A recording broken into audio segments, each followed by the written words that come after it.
We always hear about these absolutely massive, ancient volumes of Islamic history, names that really echo through time, like Tarikh al-Tabari, Ibn Kathir, Ibn Khaldun.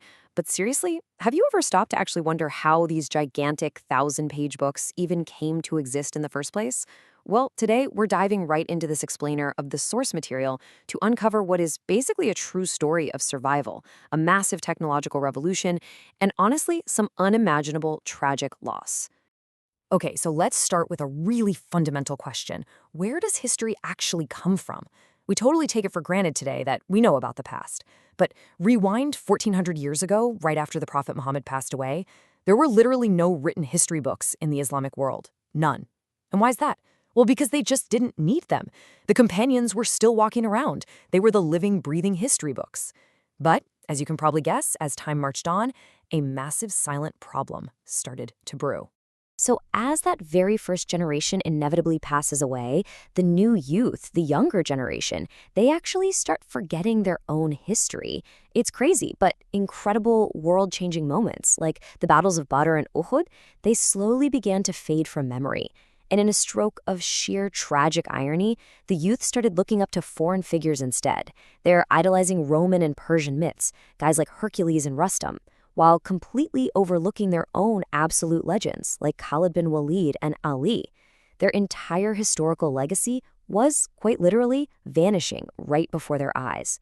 Now, realizing the absolute danger of this collective amnesia, Caliph Omar bin Abdulaziz ordered this massive, unprecedented rescue mission. So here's the step-by-step of how it happened. Step 1. Within just a single month, a great scholar named Ibn Shihab is tasked with this monumental goal. Step 2, over the next year, he meticulously tracks down the very last living companions, gathers their stories, and compiles the first ever book of Islamic history. It was a massive triumph. But here comes the emotional hammer drop. Just 30 years later, the Umayyad Empire completely collapses. And in all that chaos, that precious, irreplaceable first book was completely, utterly lost to the world. So why did these early records just keep disappearing? Well, the villain here wasn't actually just war. It was technology, or rather, a lack of it. Specifically, papyrus. You see, the new Abbasid Empire that took over was absolutely obsessed with knowledge. Caliph Mansur even built the legendary House of Wisdom in Baghdad and ordered a scholar named Ibn Ishaq to write a definitive history of the world. And you know what? He actually did. But he had to rely on papyrus. And papyrus is this incredibly fragile, extremely expensive material made by basically stitching tiny plant leaves together. So over time, that monumental work just disintegrated. It was lost to time. They desperately, desperately needed a technological breakthrough. And wow, did that breakthrough arrive? It happened like a scene straight out of an action movie, what we call the paper revolution. Here's how it went down. First, the Abbasid army clashes with the massive Chinese empire in Central Asia, and they actually defeat them. Second, amidst the captured soldiers, they find men who hold the Chinese empire's absolute most closely guarded secret, the recipe for making paper. When Caliph Harun al-Rashid realizes the sheer world-shifting power of this secret, he doesn't just build a little workshop. No, he immediately industrializes it. He builds the world's absolute largest water-powered paper factory, right smack in the heart of Baghdad. 300 years. Just let the sheer weight of that number sink in for a second. To truly grasp the scale of what Harun al-Rashid achieved here, you have to realize that it took Europe another 3 whole centuries to figure out how to build their first paper mill. 300 years. Baghdad instantly transformed into the undisputed global capital of knowledge. Books were no longer being written on these fragile, crumbling little leaves. They were being mass-produced, they were permanent, and they were spreading absolutely everywhere. And this paper revolution? It straight up ushered in the Islamic Golden Age. To really understand the vibrant energy of this era, you kind of have to imagine a world where scholars and writers were treated like modern-day superstars. Seriously, they were literally the Cristiano Ronaldos and Lionel Messis of their time. Thousands upon thousands of books were being written, rapidly copied, and distributed across entire continents. Pure, unbound knowledge had essentially become the ultimate currency. And the dedication of these scholars was just awe-inspiring. Take Imam al-Tabari, for example. Brilliant mind. He wrote the definitive, sweeping history of the Abbasid era. Because his knowledge was so highly valued, a prestigious school once presented him with an absolute fortune. We're talking an entire treasure chest filled with gold dinars, just to reward his genius. But Tabari? He looks at the gold, gracefully refuses the entire chest, and just takes his humble, standard teaching salary of 10 dinars. He flat out stated he wouldn't take a single penny more. That right there, that's the profound, pure dedication to preserving history they had back then. But, as decades bleed into centuries, things change. The Abbasid Empire began to weaken, which leads us to a much darker chapter. The Crusaders captured Jerusalem. And the contrast during this specific period is striking.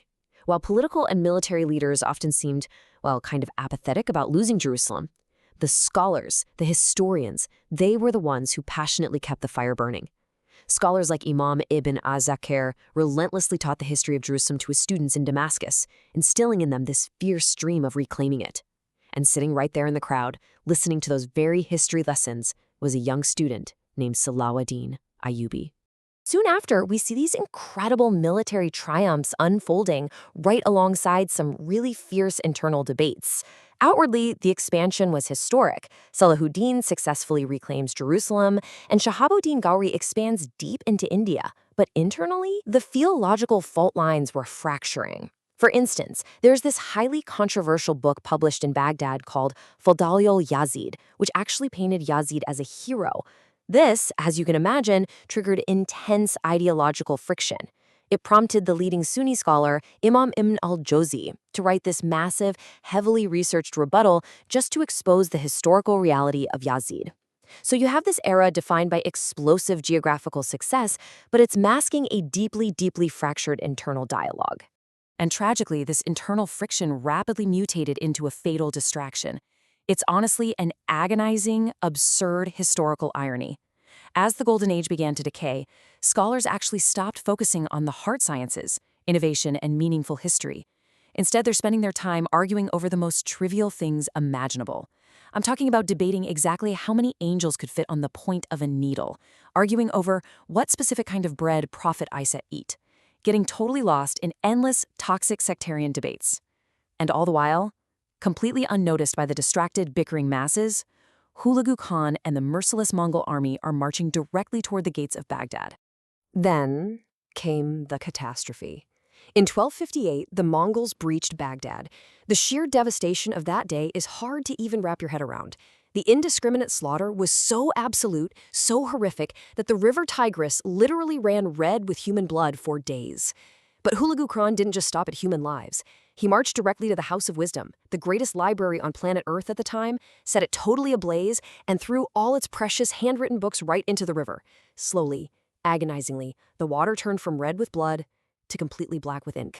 400 years. 400 years of scientific and historical progress were brutally washed away in a matter of days.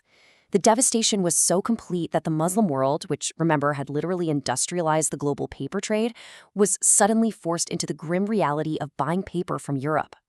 Yet, incredibly, somehow out of this profound, crushing despair, absolute brilliance still managed to rise from the ashes. Scholars like Ibn Kathir meticulously rebuilt the past, writing a monumental, complete history of the world. And Ibn Khaldun wrote his pioneering historical masterpiece, a book so profoundly insightful that its very first volume is still actively taught at Harvard and Oxford today. I mean, that's just mind-blowing. But despite those absolutely heroic efforts, the balance of global power had fundamentally shifted. An insurmountable technological leap was about to hit. While the Muslim world was still desperately trying to recover, a guy named Gutenberg over in Europe invents the mechanical printing press. And the math here is devastatingly simple. A highly dedicated scribe could handwrite maybe 40 pages in a single day, if they really pushed it. But Gutenberg's printing press, it could relentlessly crank out 4,000 pages a day. No contest. It was an absolute, unstoppable revolution in how fast knowledge could be produced. Now, facing this massive technological shift, the new superpower of the Muslim world, the Ottoman Empire, makes what is widely considered their most fatal blunder. It's kind of like watching a slow-motion car crash. They banned the printing press entirely. And why? The historical reasoning is tragically ironic. Step by step, the justifications piled up. Some scholars genuinely argued that true, pure knowledge could only be transmitted through the human pen, never a machine. Others actively rejected it simply because it was a Christian invention.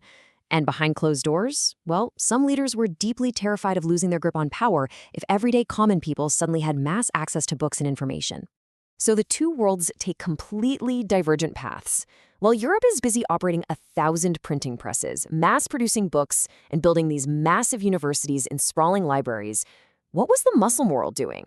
They were intensely focused on grand architecture, building breathtaking, monumental structures like the Taj Mahal. But here's the brutal truth. While you can admire a beautiful building all day long, you can't read it. Meanwhile, over in Europe, that mass-produced explosion of knowledge gave birth to the scientific revolution, directly paving the way for minds like Da Vinci, Galileo, and Newton. By the time the Ottoman Empire finally realized their devastating mistake, 300 years had slipped by. They did eventually build their own printing press, but the gap in scientific and technological progress was already far too vast to ever close. So as we wrap up our journey through this incredible explainer, we are left with a really profound, haunting question. What is the ultimate cost of rejecting innovation? It deeply makes you wonder, what modern technologies are we completely misunderstanding today, and what is it going to cost us 300 years from now? Thank you for exploring this amazing history